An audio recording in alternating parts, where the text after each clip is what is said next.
नमस्कार दोस्तों, स्वागत है आपका समाचार क्यारी हिंदी न्यूज चैनल में। और इस समय मैं मौजूद हूं द हाइट्स। जी हां, एक ऐसा ब्रांड नेम है जिसने वास्तव में धरातल पर रह करके काम किया है और झज्जर जिले में एक विशिष्ट पहचान कायम की है अपनी प्रतिभा के दम पर। जी हां, हमारे साथ हैं बहुआयामी प्रतिभा के धनी हैं द हाइट्स के निदेशक नविंदर कुमार जी। इनसे आपका परिचय कराएंगे और इनसे चर्चा भी करेंगे। जी हाँ, सबसे पहले मैं आपको बता दूं कि ये सॉफ्टवेयर इंजीनियर रह चुके हैं और एक ऐसे परिवार से संबंध रखते हैं जिनके पूर्वजों ने न केवल देश की आजादी के लिए लड़ाइयां लड़ी हैं, अपितु गांव का नेतृत्व भी किया है। और जैसा कि मैंने यहां पहुंचने पर देखा कि पूर्व प्रधानमंत्री से लेकर के और तमाम जो धार्मिक सामाजिक लोग हैं उनसे जुड़ाव रहा है इनके परिवार का। मूलतः कड़ौदा गांव के रहने वाले हैं। वर्तमान में यहां एकेडमी के साथ साथ +2 तक के स्कूल को संचालित कर रहे हैं नविंदर कुमार जी। आइए परिचय कर लेते हैं। सर, स्वागत है आपका समाचार क्यारी में। संजय जी, बहुत बहुत धन्यवाद। जो आपने बताया बहुत अच्छा लगा। और जैसे आपने बताया, नाना जी ने सेकेंड वर्ल्ड वॉर में अपना प्राण न्यौछावर किए थे ताकि हम आजादी की सांस ले सकें और अपने देश का नाम ऊंचा कर सकें। ऐसे ही दादाजी ने जब नेहरू कॉलेज का उद्घाटन आया और शिक्षा की बात आई तो उसमें पूरे हरियाणा में सबसे ज्यादा दान देकर एक मिसाल कायम की कि फार्मर कहीं पीछे नहीं है। वो एजुकेशन चाहते कि एजुकेशन में हमारा जिला आगे आए और उन्हीं के इसी प्रयास को मेरे दिमाग में बिठाते हुए मैं अपनी तरफ से, मेरा पूरा परिवार, मेरे भाई यार, हम जोर लगे पढ़ाई कराते हैं।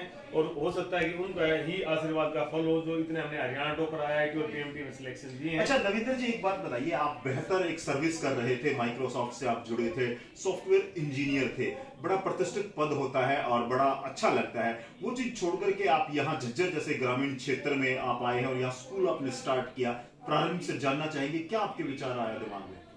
मैं सबसे पहले तो उससे पहले एक्सेल टेक्नोलॉजी में था, उसके बाद एक्सेंचर में गया, वहां से मैं माइक्रोसॉफ्ट के पैनल पे चला गया, वहां मैं काम कर रहा था। मुझे लग रहा था, हालांकि मुझे ज्यादा पैसे भी मिलते थे as compare to my friends, क्योंकि मुझे बेस्ट इंजीनियर का अवार्ड भी मिला हुआ था। और फिर मेरे दिमाग में आया कि क्यों ना अपने शहर के लिए और अपने गांव के लिए काम किया जाए, क्योंकि वो तो मैं एक इंडिपेंडेंट आइडेंटिटी था, मैं स्वयं इंजीनियर था। अब यहाँ मैं इंजीनियर बनाने वाला हूँ। इसी साल मेरा एक बच्चा IIT खड़गपुर में सिलेक्ट हुआ है, अमादलपुर से पंकज। ऐसे उससे पहले एक लड़का झज्जर से सुमम IIT दिल्ली में सिलेक्ट हुआ था। उससे पहले खेड़ी गांव से एक लड़का IIT रुड़की में सिलेक्ट हुआ था। अगर वह इंजीनियर तो रह जाता, मैं अपने लिए तो काम कर लेता, लेकिन अब मुझे लग रहा है कि मैं कुछ समाज के लिए, अपने शहर के लिए और अपने गांव के लिए कर रहा हूँ। क्योंकि आज मैंने मोर देन 1000 या के आसपास तो बन गए होंगे किसी न किसी लेवल पे इंजीनियर को आप ये मत मानो सिर्फ वो IIT में जाता तो इंजीनियर है, और वो टेक्निकल लाइन से है बिलोंग करता है, चाहे ITI कर रहा हो चाहे वो डिप्लोमा कर रहा हो, तो वो भी इंजीनियर है। तो मोर देन अराउंड 2000 स्टूडेंट हमने पढ़ा दिए हैं। तो मैं ऐसा उम्मीद मानता हूँ लगभग 500 से 1000 के बीच में टेक्निकल लाइन में गए हुए हैं। तो ये मैं क्रिएट नहीं कर पाता जो आज इतनी बड़ी फौज क्रिएट हो गई है। और बड़ा सौभाग्यशाली अच्छा लगता है कि अपने जो झज्जर में SDO का कार्यभार संभाल रहे हैं अपना लड़का है, ये खेड़ी गांव से ही, वो भी हमारे यहीं से पास आउट है, उसने भी IIT क्रैक किया था और NIT से डिग्री कंप्लीट की। तो ये खोज क्या नहीं होती। अच्छा नविंदर जी, एक और चीज जो मैंने देखी है, क्लीन झज्जर, ग्रीन झज्जर, और जो आपने कहा है कि सेल्फी विद ट्रीज, ये जो आइडियाज हैं इनको लेकर के कैसे, किस तरह से आइडियाज पैदा हुए हैं? आपने बताया बिल्कुल सही कहा। मैं ये मानता हूँ हर आदमी को ट्री लगानी चाहिए। जब मैंने देखा गूगल पे सर्च मार के, तो मुझे आइडिया लगा कि सबसे कम जो ट्री है वो हरियाणा में, और जबकि हरियाणा का नाम हरा भरा हम बोलते हैं, एक्चुअल में ऐसी कंडीशन नहीं है। आज भी अगर हम देखें तो सबसे ज्यादा कंपेयर हरियाणा में, फिर पंजाब में, उसके बाद की जो अदर स्टेट का नंबर आता है। भाई ऐसी क्या है, हम खूब खेलते थे, आज इन्वायरमेंट इतनी बुरी, मतलब पोल्यूशन इतना बढ़ गया है कि हम पहली कंडीशन क्या आती है जी, स्मोक हो गया, बच्चों को बाहर नहीं निकलना, बच्चों को खेलना नहीं। अरे भाई, ये कौन जिम्मेवार है इसके लिए? अगर इसकी रिस्पॉन्सिबिलिटी ले तो आप, मैं और हर वो नागरिक जिम्मेवार है जो प्रॉपरली पोल्यूशन को मेंटेन नहीं कर पाया। और पोल्यूशन मेंटेन कर लेंगे, ट्री प्लांटेशन से बढ़िया तरीका कोई नहीं है।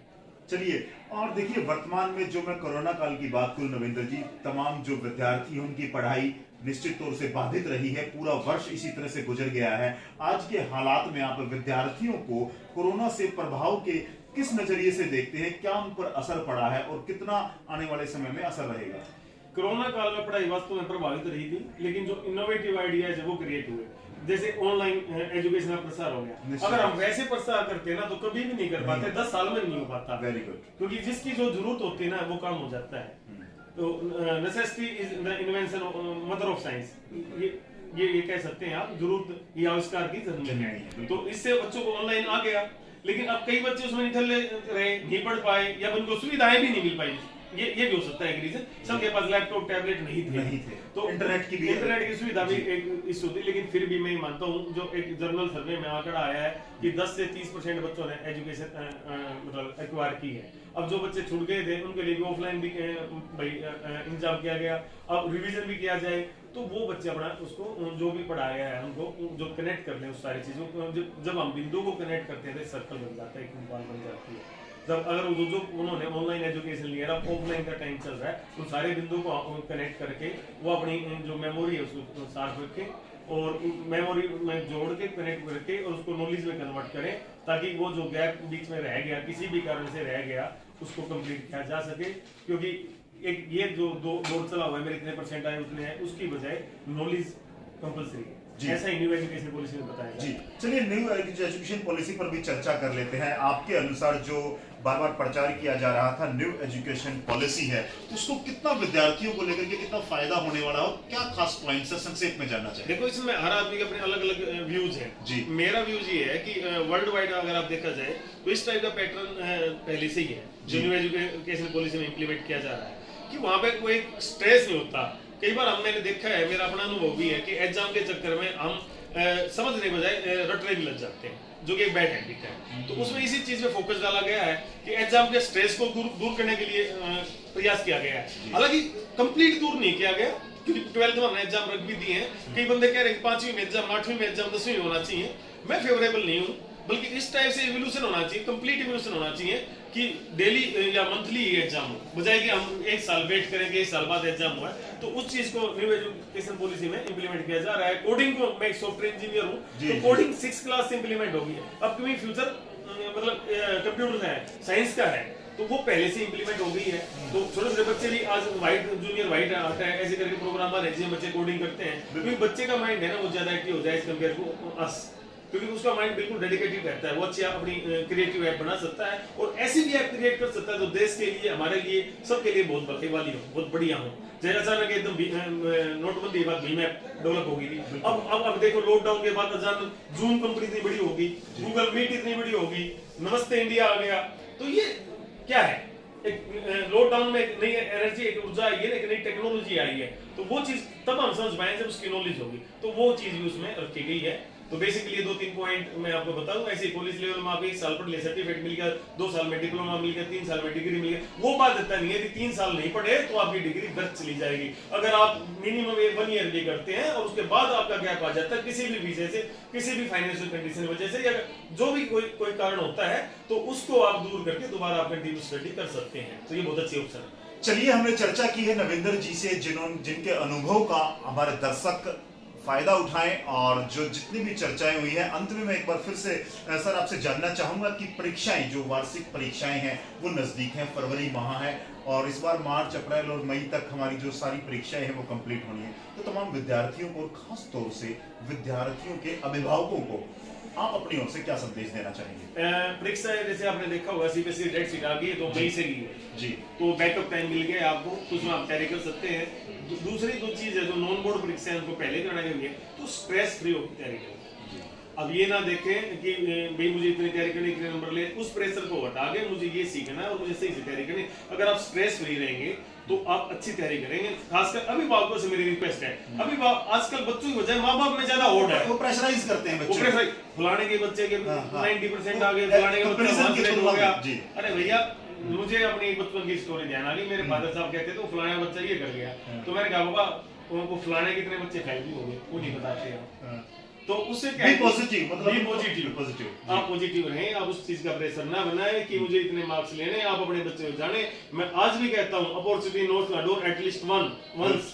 किसी के अंदर जो स्किल है उसको जाने। एक बार मेरे के सामने खड़े हो, आपको पता होना चाहिए कि मेरे अंदर क्या स्किल है और उस स्किल को मैं कैसे बाहर निकाल के लाऊं। अब बेटर होटल मैनेजमेंट में और आपका इंजीनियरिंग में, तो कैसे सक्सेस होगा, आप उसी के लिए प्रयास करें ना। अब आपका इंटरेस्ट लॉ में है और आप मैनेजमेंट में जा रहे हैं, तो दैट इज अपार्ट फ्रॉम ना आपका इंटरेस्ट मैनेजमेंट में, आप मेडिकल में जा रहे हैं, तो वो उस चीज का अननेसेसरी प्रेशर ना बनाए, बच्चे की इच्छा जाने वो वास्तव में करना क्या चाहता है। आप पत्रकार बनना चाहते हैं तो मास कम्युनिकेशन कीजिए ना।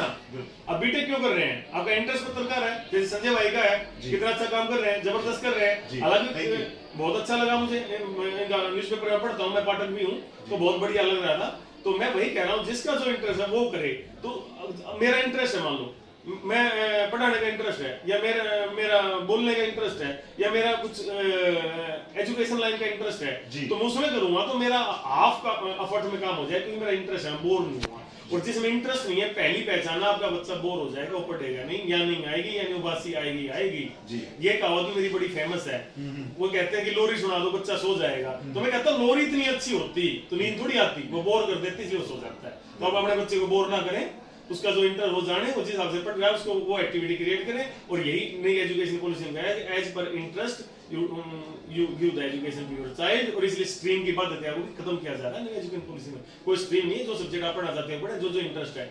मैं थोड़ा साइंस पढ़ सकता है, बायोलॉजी पढ़ सकता है, बायोलॉजी वाला मैथ फिजिक्स पढ़ सकता है, हिस्ट्री पढ़ सकता है जी। तो you can develop your, you can read according to your interest. Okay तो दोस्तों, आपने सुना किस तरह से वार्षिक परीक्षाओं को लेकर के और तमाम जो विद्यार्थियों को आ रही समस्याएं हैं, खास तौर से जो अभिभावक चिंतित नजर आते हैं, उनके लिए आज एक संदेश दिया गया है। झज्जर में the Heights senior secondary school के जो निदेशक हैं नविंदर कुमार जी, उनकी तरफ से एक महत्वपूर्ण संदेश दिया गया। तनाव रहित रहें, बच्चे के विवेक पर छोड़ दिया जाए कि बच्चे ने क्या तय करना है, उसको स्किल को देखते हुए माँ बाप भी आगे आए, बच्चों का साथ दें और इस वार्षिक परीक्षाओं को लेकर के जो तैयारियों का माहौल बन चुका है उसमें अपने बच्चों का साथ दें। और आज के इंटरव्यू में इतना ही। अगली मुलाकात फिर करेंगे एजुकेशन से लेकर के, और तमाम जो अनुभव है नविंदर कुमार जी के, ये एक अच्छे एथलीट भी रहे हैं और काफी कुछ खूबियां हैं, कुछ पॉइंट्स हैं जो मिस रह गए हैं। अगली मुलाकात में दर्शकों जरूर आपसे रूबरू कराएंगे इनकी बहुआयामी प्रतिभा से, और क्या क्या इन्होंने अचीवमेंट्स किए हैं, किस तरह से इन्होंने एक सॉफ्टवेयर इंजीनियर से लेकर के और एक